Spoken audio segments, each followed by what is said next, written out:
Bonjour et bienvenue sur ma chaîne. Lors de la vidéo de présentation de cette série de tutos sur HitFilm qui doit s'afficher par ici sur votre écran, je vous avais dit que d'une certaine manière, ce logiciel pouvait permettre de faire du motion design. Alors, soyons clairs, c'est vrai qu'on peut réaliser des animations, mais pour ce que j'en ai vu pour l'instant, je cherche encore, on n'en est pas encore aux possibilités d'un logiciel comme After Effects, Autograph ou Blender, pour ne citer que. Mais nous allons voir dans ce premier épisode sur le motion design avec HitFilm comment réaliser une animation de ce type. Il s'agit d'une animation basée sur des formes simples, mais pour la réaliser, nous allons voir ensemble comment créer ces formes, comment réaliser ces animations, comment procéder pour réaliser les déformations qui ajoutent à la souplesse à l'animation. Nous allons voir comment faire des compositions ou, pour utiliser un terme propre à After Effects, des pré-compositions. Nous allons aussi utiliser l'éditeur graphique, le parentage, où nous allons aussi voir comment jouer avec les calques pour obtenir cet effet devant, derrière, qui apparaît entre le carré rose et la balle. Alors, si vous êtes prêts, allons-y. Dans cette seconde partie, nous allons réaliser l'animation de la balle qui tombe en utilisant le parentage, un calque nul et l'éditeur graphique. Donc pour la suite de cet atelier sur le motion design, nous allons continuer avec les opérations suivantes. Je me rends compte que là j'ai oublié de nommer ce carré de manière distinctive, on va dire. Donc je vais simplement faire un clic droit, aller sur rename, et je vais l'appeler carré. Hein, c'est pas mal comme nom. Voilà. Et puis je vais aussi colorier son calque de manière à bien m'y repérer. Et tiens, tomato, ça me semble être pas mal. Ouais, j'ai plutôt mettre ça et changer ça. Je vais le mettre en tomato. Voilà. Allez, voilà. Donc là, on a bien distingué nos différents calques. On se retrouve avec tous ces éléments-là. L'étape qui vient maintenant, on va pour l'instant masquer le carré qui ne nous intéressera pas tout de suite. On va prendre l'herbe, on va la mettre juste en dessus du fond, voilà, et on va se concentrer à notre ballon.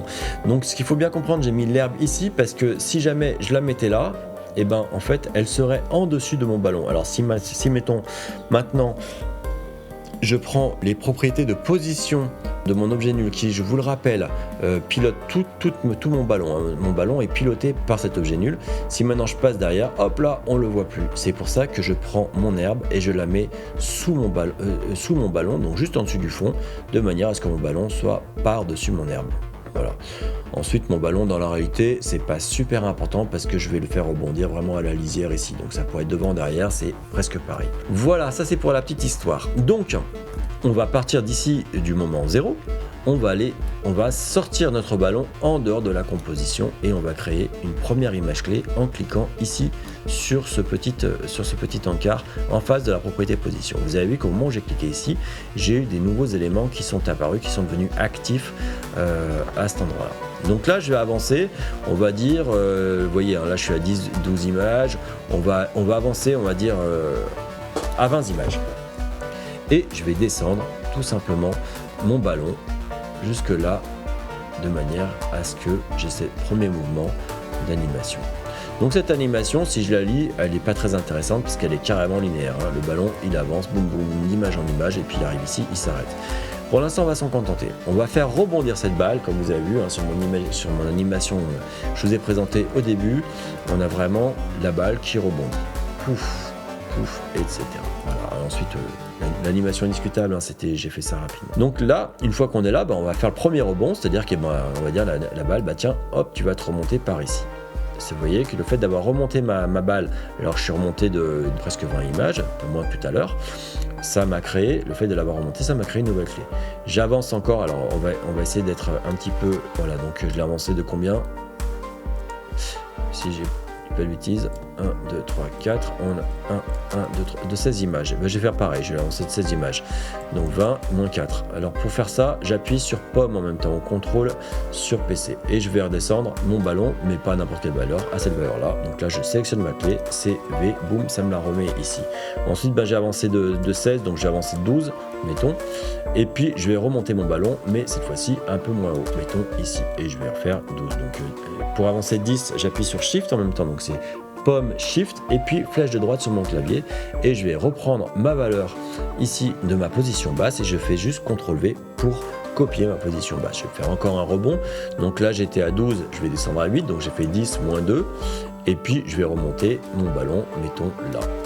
Et puis je vais donc 10 moins 2, je vais recopier encore une fois ma clé de position vers le bas et là je vais avancer de 5, 1, 2, 3, 4, 5, je vais remonter, on va dire une dernière fois mon ballon, mettons ici 1, 2, 3, 4, 5 et puis je vais copier une dernière fois ma clé en position basse et je vais lire, on va voir ce qui se passe, vous allez voir que c'est quand même pas transcendant.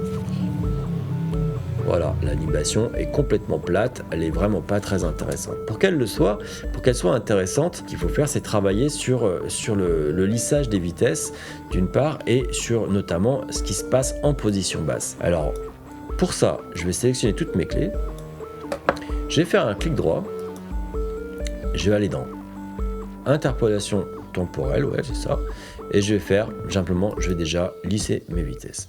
Alors, ça va avoir ça comme effet, c'est-à-dire que là, je vais avoir, il y a un truc où effectivement c'est un peu plus doux, un peu comme animation, mais ça ressemble encore pas à une animation de balle, puisque vous savez bien que quand on a une balle qui rebondit, le mouvement est immédiat, on s'arrête pas pour repartir, c'est vraiment un rebond, c'est instantané. Donc il faut qu'on arrive à obtenir ça avec HitFilm. Et c'est là qu'on va utiliser l'éditeur graphique pour arriver à faire cette animation. Donc j'ai deux façons d'obtenir l'éditeur graphique. La première, elle est là, j'appuie ici sur Valigraph et là j'ai mon éditeur graphique qui apparaît. Ou je peux aussi, si j'ai envie d'avoir toujours mes calques ici, de voir la position et continuer à avoir accès à mes images clés là, je peux aussi appuyer sur ce petit bouton sur HitFilm et là ça m'ouvre une nouvelle fenêtre dans mon navigateur que je peux aller élargir et là de la même manière j'ai l'éditeur graphique. Alors moi j'aime assez bien travailler avec ça, c'est un peu plus petit c'est vrai, bon j'ai la chance d'avoir un grand écran mais ça me permet d'avoir toujours accès à mes images clés facilement ici pour les déplacer éventuellement. J'en profite pour vous montrer quelque chose, c'est que si je veux déplacer l'ensemble de mes clés, alors soit l'ensemble de mes clés comme ça, il suffit que je les prenne toutes et je les fais glisser, donc ça c'est pas un souci, mais si je veux par exemple accélérer mon animation, donc je peux appuyer sur Alt et je clique sur la dernière valeur et là à ce moment-là vous voyez que ça me permet de contracter toutes mes clés et c'est vraiment très intéressant pour régler la vitesse d'une animation de manière proportionnelle. Donc là, si je relis, je vais voir si par exemple ça me plaît plus. Voilà, c'est un peu mieux parce que c'est un peu plus dynamique, on va dire. Mais vous remarquez que mes clés, il y en a certaines qui sont grisées et d'autres qui sont claires. En fait, c'est simplement que les grisées, du fait de cette compression, ne sont plus tout à fait placées précisément sur des images. Et ça, c'est un petit peu un souci pour les réglages. Donc à la main, à la main, je peux prendre les clés les unes derrière les autres et les mettre de manière, je les mets proprement sur une image. Il suffit juste que je les sélectionne, elles se replacent quasiment automatiquement à l'image la plus proche. Tac, je vais vérifier. Ouais, ça c'est bon. Alors, tac, ça c'est bien. Bien. Alors, ici, avec zoom et la molette, avec pomme, et la molette, je peux quand même zoomer dans mon image. Je sélectionne ça. Hop là. Alors, elle, ici. Ouais, je vais te mettre là. Et elle, ça va être la dernière ici. Et elle, normalement, elle est bonne. Voilà, donc cette fois-ci, j'ai toutes mes images clés qui sont proprement placées sur l'image. Donc, c'est là que ça va se passer. Vous voyez qu'ici, en sélectionnant mes clés qui sont toutes en bas, c'est vraiment le moment où, vous voyez, si je me balade, c'est le moment où la balle touche le sol. C'est là que je vais trafiquer mes images clés. Alors, je peux donc zoomer dans mon image, histoire de pouvoir travailler un peu mieux. Et là, en fait, je vais utiliser les poignées de mes courbes de Bézier pour faire en sorte que mon rebond soit immédiat, simplement en retraçant toutes mes images clés et puis je monte mes poignées de manière verticale pour optimiser mon rebond. Ensuite il fait par rapport à ce qu'il peut en termes de... Voilà, là de toute façon il n'y a qu'une seule image donc il ne va pas bouger. Et on va regarder la dernière, voilà. Et peut-être que je vais... ouais, ok, voilà. Je vois que des fois c'est pas très beau donc je peux aussi faire en sorte que mes rebonds soient un peu plus cohérents. On peut aussi regarder ce qui se passe en termes de perte d'énergie. Si je prends un plan un petit peu plus large. Vous voyez qu'ici on est très haut, puis ça descend, puis c'est pas très cohérent comme perte d'énergie. Hein. Celui-ci descend beaucoup, celui-ci pas assez, je pense, par rapport à cela. Donc je vais descendre un peu celui-ci, tout simplement en le prenant, je le descends, et lui je vais le prendre et je vais le monter. Voilà, tout simplement. Et on va regarder ce que ça donne. Je viens au début de l'animation et je fais play. Boum, boum, boum, boum, boum. Il y a le deuxième rebond qui semble vraiment bizarre, me semble-t-il. Donc on va régler ça assez facilement. Donc là, on a le premier rebond, celui-ci, ouais. Voilà, ensuite, voilà, ce qui est bizarre, c'est ça. Ah, c'est peut-être que là, vous voyez, je pense qu'entre ici et là, il y a une trop petite ou trop grande. Ouais, je sais pas trop. Lui, j'ai remonté un peu, voilà.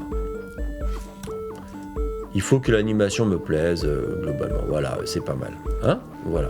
Donc vous avez vu comment, à l'aide de l'éditeur graphique, j'ai pu créer cette animation qui donne quand même l'illusion d'une balle qui rebondit assez bien. Hein.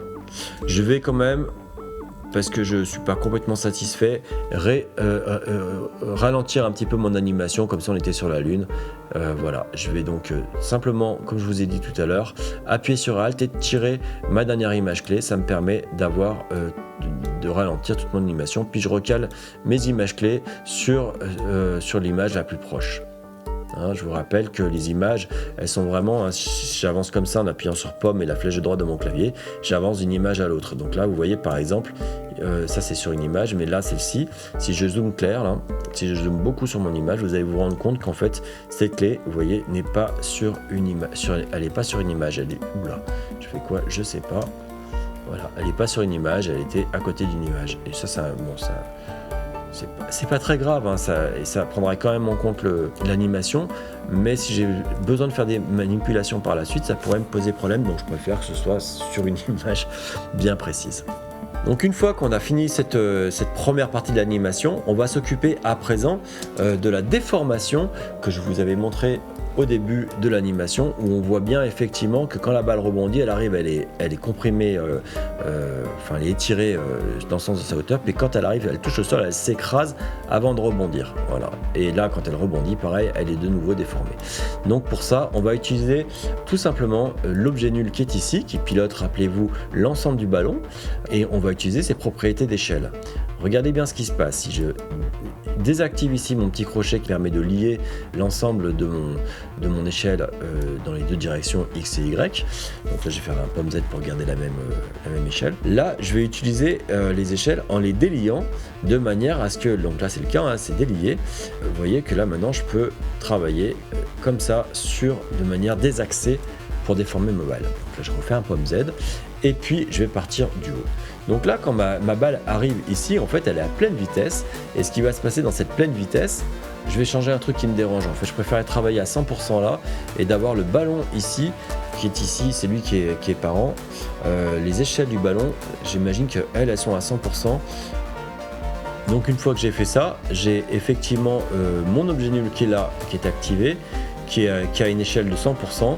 Parce que je garde cette échelle de 100%, vous allez voir, c'est pour simplifier la tâche après dans l'animation de ces déformations dont je vous ai parlé, pour faire ces espèces d'étirements qu'on a vu ici. Hein. Donc c'est vraiment ces étirements de rebond, d'écrasement et d'étirement au moment du rebond. Je repousse mon exemple.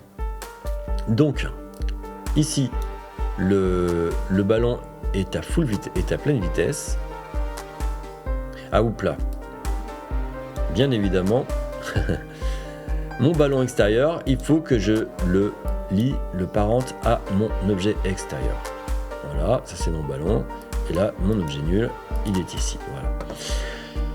Donc, pour procéder à cette animation de déformation, je vais avancer de 3 images avant mon impact, au moment où mon ballon est en pleine vitesse. Je vais bien penser à désactiver ici ma chaîne qui me lie mes deux échelles, et je vais mettre 90% en X, 110% en Y, avec ce principe de toujours garder la même proportion. Si j'enlève 10% d'un côté, en X en l'occurrence, je vais rajouter 10% en Y pour garder toujours la même surface, à peu près. Et là, je ne vais pas oublier de créer une nouvelle image clé. Quand j'arrive au contact avec le sol, là mon ballon s'écrase. Je vais garder la même proportion, donc 110 en X, donc il va s'écraser, il va être plus large, et puis en hauteur, voilà, forcément, il va être moins haut. Et puis très rapidement, en fait, il va se réétendre, puisque 3 images plus loin, il va récupérer, le ballon va reprendre sa position initiale, en exagérant d'ailleurs, il va aller un peu plus loin, donc on va dire qu'il va se déformer, peut-être pas de 5%, ouais, quoi que si, 5% c'est bien, allez hop, et 105, donc on a une déformation un peu moins qu'au premier coup, mais toujours le même. Et puis là, quand il est en haut, ici, on va dire que ça va être un peu l'inverse quelque part, peut-être que même ici, on va lui mettre qui sera, mettons, on va dire, un tout petit peu plus large, 103, et là 97, 97, voilà, c'est juste que ça marque une petite différence. Donc là, voilà, très rapidement, il se déforme, vous voyez, peut-être que ça d'ailleurs, je vais peut-être le lisser un peu comme ça, voilà, peut-être un peu moins violent, je vais regarder ce qui se passe, boum, c'est un peu rapide effectivement, là je vais rajouter un peu, boum, voilà, ça c'est pas mal, hein, voilà, c'est pas mal ça, vous voyez. C'est subtil, hein, mais ça suffit en fait, hein, c'est ce qui se passe, on a vraiment alors après il n'y a plus cet effet, mais on voit bien cette espèce de déformé. Et là il arrive ici, je vais quand même l'augmenter un peu plus à 105 et 95, voilà, histoire d'écraser un peu plus, mais très rapidement il va reprendre dans l'autre sens, je vais garder cette proportion là, la même, voilà, donc là il va redevenir plutôt ovoïde vertical, jusqu'au moment où ici il va toucher le sol, ouais, je vais même mettre ça ici comme ça là. Tac. Et là il va toucher le sol et il va de nouveau s'écraser dans sa hauteur. Donc je peux partir sur cette valeur là, mais par contre je vais la faire moins forte. Là j'étais à 110, donc là il va moins vite, il va moins s'écraser. On va garder, mettons 105. Allez, 105, 95. Et ensuite il va se réétendre, donc je vais garder la même valeur que là, que je vais probablement diminuer un petit peu, voilà, je vais mettre, je réglerai les positions exactes un peu plus tard, hein, mais pour l'instant ça part, donc là je vais dire 97 mettons, et puis 103, hein, on enlève 3% de chaque côté, c'est subtil, mais ça peut vraiment faire la différence. Et puis là on va dire qu'il est à 100, hein, on peut dire ça, hein, il est à 100. Donc je prends cette clé et je la copie. Ah ouais, non, il s'écrase un petit peu dans l'autre sens, ouais. On va regarder ce que ça donne. Boum. Boum. Ouais, ça marche pas très bien, parce que de toute façon je pense que c'est déjà beaucoup trop. On va regarder 103,97, donc dans l'autre sens. Et puis, ah bah voilà, c'est ça qui se passe, ouais. Là je me suis trompé, ah non, ça c'est parce que juste j'ai recréé une nouvelle image clé, je me suis trompé, j'étais pas bien placé. Voilà, je zoome dans ma timeline, là je zoome en appuyant sur pomme avec la molette de ma souris. Je vais regarder ce qui se passe. Voilà, il s'écrase, là il va se réétendre ici. Bah tiens, je vais copier toutes ces images clés là, CV, et je vais la repositionner. Donc elle, je vais la mettre là, comme ça c'est vraiment au moment de l'impact, il va s'écraser. Là il est de nouveau en l'air, seulement ça c'est plus comme ça en réalité, voilà. Donc ça, il ne faut pas que ce soit trop rapide, et à mon avis là, pour que ce soit joli, il faut vraiment le descendre. Je vais mettre 98, 99, allez, 98, 102. Là c'est un peu du foutage de gueule, on va dire.